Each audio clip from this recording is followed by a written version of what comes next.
Shalom saudara-saudara yang dikasihi oleh Tuhan. Kekristenan berbicara tentang mengenal Yesus Kristus. Bukan mengenal ritual-ritual apa yang harus kita jalankan. Tetapi mengenal Yesus Kristus dan jalan yang Dia pimpin dalam hidup kita. Saudara, kekristenan berbicara cinta kasih, yaitu cinta kasih Tuhan dalam kita. Ketika kita mengenal Dia, sesungguhnya engkau dan saya sedang memiliki hubungan kasih dengan Tuhan. Saudara, disitulah sukacita sebagai orang percaya apapun yang engkau alami. Karena engkau dan saya mengenal Yesus Kristus, Juru Selamat, Gembala yang baik itu. Salam jumpa dalam program Tuhan adalah Gembalaku. Saudara, banyak orang mengetahui nama Yesus Kristus, namun tidak mengenal Dia. Ataupun salah pengenalannya akan Dia. Sekian banyak karena salah pengenalan akan Yesus Kristus menjadi orang-orang yang skeptis. Maksudnya tidak mau tahu, tidak peduli kepada Yesus Kristus. Namun ada orang-orang yang salah mengenal Yesus Kristus sehingga mereka itu menjadi oposisi yang sangat-sangat radikal. Oposisi yang sangat keras kepada kekristenan dengan menganggap kekristenan sebagai sebuah ancaman bagi mereka. Terlebih lagi dengan mengasosiasikan misalnya kekristenan dengan perpolitikan dunia tertentu, yaitu terkait dengan kekuasaan. Saudara, bagaimana dengan kita sebagai orang-orang percaya? Sudahkah kita mengenal Yesus Kristus? Mungkin pertanyaan ini bagi saudara orang percaya merasa heran. Namun kita perlu mempertanyakan diri kita, sudahkah saya mengenal Yesus Kristus? Bukan hanya di dalam tataran pengetahuan saja, tetapi di dalam tataran pengalaman hidup kita. Mengapa demikian? Karena apa yang engkau kenal dari kitab suci tentang Yesus Kristus. Saudara, jangan lupa, Dia hidup. Ketika engkau membaca kitab suci, Dia ada di sana. Sehingga pengenalan kita kepada Yesus bukan hanya dalam tataran pengetahuan, tetapi dari pengalaman hidup kita sesuai dengan kitab suci. Saudara, pengenalan yang seperti itu kepada Yesus, itulah yang mengubah hidupmu dan hidupku secara radikal. Mari kita membaca Kisah Para Rasul pasal 9 ayat 19 sampai 31. Dan setelah ia makan, pulihlah kekuatannya. Saulus tinggal beberapa hari bersama-sama dengan murid-murid di Damsyik. Ketika itu juga ia memberitakan Yesus di rumah-rumah ibadat dan mengatakan bahwa Yesus adalah anak Allah. Semua orang yang mendengar hal itu heran dan berkata, bukankah Dia ini yang di Yerusalem mau membinasakan barang siapa yang memanggil nama Yesus ini? Dan bukankah ia datang ke sini dengan maksud menangkap dan membawa mereka ke hadapan imam-imam kepala? Akan tetapi Saulus semakin besar pengaruhnya dan ia membingungkan orang-orang Yahudi yang tinggal di Damsyik. Karena ia membuktikan bahwa Yesus adalah Mesias. Beberapa hari kemudian orang Yahudi merundingkan suatu rencana untuk membunuh Saulus. Tetapi maksud jahat itu diketahui oleh Saulus. Siang malam orang-orang Yahudi mengawal semua pintu gerbang kota supaya dapat membunuh dia. Sungguh pun demikian. Pada suatu malam murid-muridnya mengambilnya dan menurunkannya dari atas tembok kota dalam sebuah keranjang. Setibanya di Yerusalem, Saulus mencoba menggabungkan diri kepada murid-murid tetapi semuanya takut kepadanya. Karena mereka tidak dapat percaya bahwa ia juga seorang murid. Tetapi Barnabas menerima dia dan membawanya kepada rasul-rasul dan menceritakan kepada mereka bagaimana Saulus melihat Tuhan di tengah jalan dan bahwa Tuhan berbicara dengan dia dan bagaimana keberaniannya mengajar di Damsyik dalam nama Yesus. Dan Saulus tetap bersama-sama dengan mereka di Yerusalem dan dengan keberanian mengajar dalam nama Tuhan. Ia juga berbicara dan bersoal jawab dengan orang-orang Yahudi yang berbahasa Yunani. Tetapi mereka itu berusaha membunuh dia. Akan tetapi setelah hal itu diketahui oleh saudara-saudara anggota jemaat, mereka membawa dia ke Kaisaria dan dari situ membantu dia ke Tarsus. Selama beberapa waktu, jemaat di seluruh Yudea, Galilea, dan Samaria berada dalam keadaan damai. Jemaat itu dibangun dan hidup dalam takut akan Tuhan. Jumlahnya makin bertambah besar oleh pertolongan dan penghiburan oleh Roh Kudus.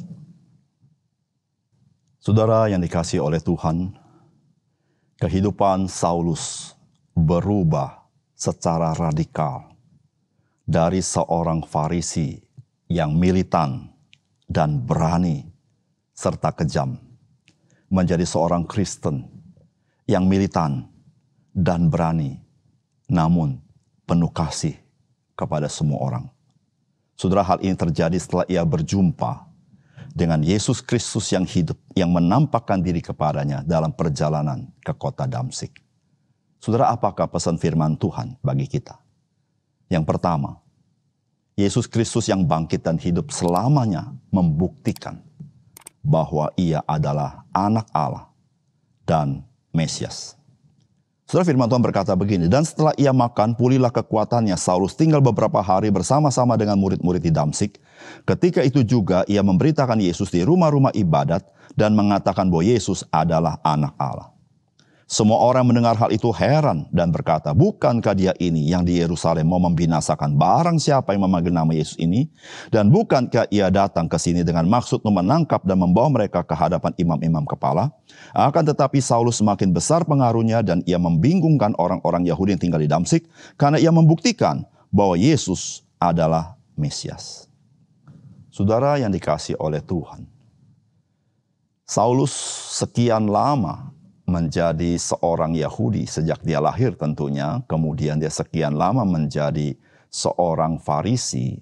Yang kita tahu seorang Farisi membaca kitab suci perjanjian lama seakan-akan sudah sangat menghafalnya berulang-ulang kali. Dan tentunya dia pasti berjumpa dengan ayat-ayat firman Tuhan yang terkait dengan nubuatan tentang Mesias. Namun saudara, tetap saja Saulus tidak dapat melihat dan memahami siapakah Mesias itu. Sampai-sampai ia pun membenci akan nama Yesus Kristus. Sehingga orang-orang yang memanggil nama Yesus, dia berusaha menangkap dan menganiayanya. Namun saudara, peristiwa penampakan Tuhan Yesus yang hidup itu kepada Saulus mengubah cara pandangnya. Saudara, disitulah saudara-saudara, Alkitab menceritakan bagaimana Saulus bersama dengan murid-murid menceritakan dan mengatakan bahwa Yesus adalah anak Allah. Saudara, di sini Saulus baru bisa melihat siapakah Yesus. Dia baru bisa melihat akan keilahian Yesus Kristus. Disitulah saudara, Alkitab mengatakan, firman Tuhan berkata, Paulus atau Saulus itu membuktikan bahwa Yesus adalah Mesias. Saudara, dia sudah tahu Mesias, tapi dia tidak tahu Mesias itu ilahi. Saudara, ketika Saulus berjumpa dengan Yesus, maka mata rohaninya terbuka. Dia baru mengerti kitab suci. Saudara, bagaimana Saulus membuktikan kepada orang-orang Yahudi bahwa Yesus adalah Mesias, bahwa Yesus adalah anak Allah? Saudara, tidak lain tidak bukan, Saulus sangat mengerti perjanjian lama. Saudara, dalam salah satu bagian firman Tuhan perjanjian berkata begini dalam Mazmur 16 ayat 10. Sebab engkau tidak menyerahkan aku ke dunia orang mati dan tidak membiarkan orang kudusmu melihat kebinasan. Saudara, Rasul Paulus selama menjadi Saulus, dia membaca kitab suci bagian-bagian ini.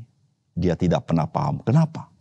Karena memang itu melampaui akal budi manusia. Saudara-saudara yang kasih dalam Tuhan, ketika bicara Mesias, maka saudara perlu wahyu Tuhan kepada kita. Sehingga kita bisa mengerti. Saudara, untuk memahami Tuhan tidak sanggup dengan akal budi kita yang terbatas. Perlu wahyu Tuhan menyatakan diri. Saudara, disitulah saudara, Saulus membuktikan, yaitu melalui kitab suci, bahwa Yesus adalah Mesias. Dia adalah anak Allah itu sendiri. Saudara, tidak heran jika hari ini ada banyak orang membaca Alkitab tapi tidak pernah mengerti dan mengenal Yesus. Karena untuk mengenal Yesus, saudara-saudara, itu perlu kasih karunia daripada Roh Kudus kepadanya. Saudara, Rasul Paulus dalam Roma pasal 1, 3-4 berkata begini. Tentang anaknya yang menurut daging diperanakan dari keturunan Daud, dan menurut Roh kekudusan dinyatakan oleh kebangkitannya dari antara orang mati, bahwa ia adalah anak Allah yang berkuasa, Yesus Kristus Tuhan kita. Saudara, ketika Yesus datang, manusia sulit untuk mengerti akan keilahiannya. Tetapi dengan kebangkitannya dari antara orang mati, dan dia hidup selamanya dan naik ke surga, saudara, itu menyatakan, membuktikan dialah anak Allah itu. Meskipun di dalam kelahirannya telah membuktikan dia dikandung oleh Roh Kudus, tapi manusia, dia perlu pertolongan Tuhan untuk mengenalnya. Saudara yang dikasihi oleh Tuhan, sebuah kehidupan yang berubah ketika mengenal Yesus.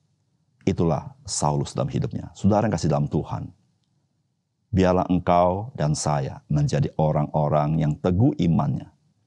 Karena engkau tahu siapa yang engkau kenal itu, yaitu Yesus Kristus. Dia sesungguhnya anak Allah. Dan dia Mesias itu. Yang kedua, saudara mengenal Tuhan Yesus memberikan keyakinan dan keberanian untuk memberitakan Yesus Kristus kepada orang lain.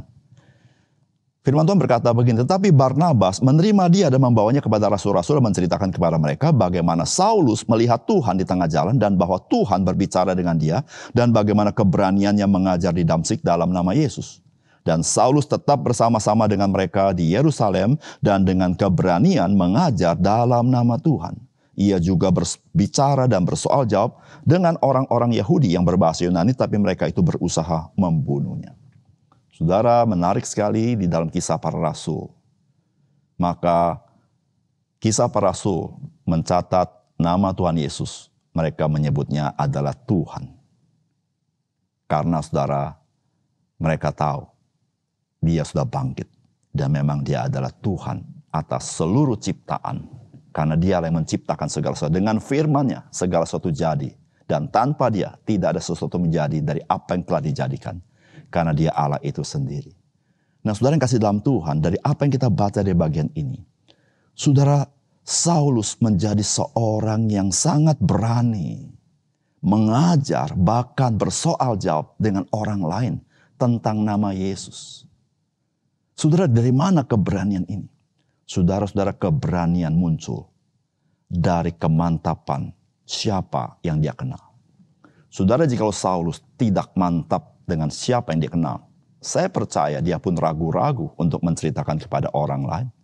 Namun Saulus bukan saja mengenal Yesus dalam tataran pengetahuan, tetapi dia mengenal Yesus yang hidup di dalam kenyataannya dan terkonfirmasi di dalam perjanjian lama.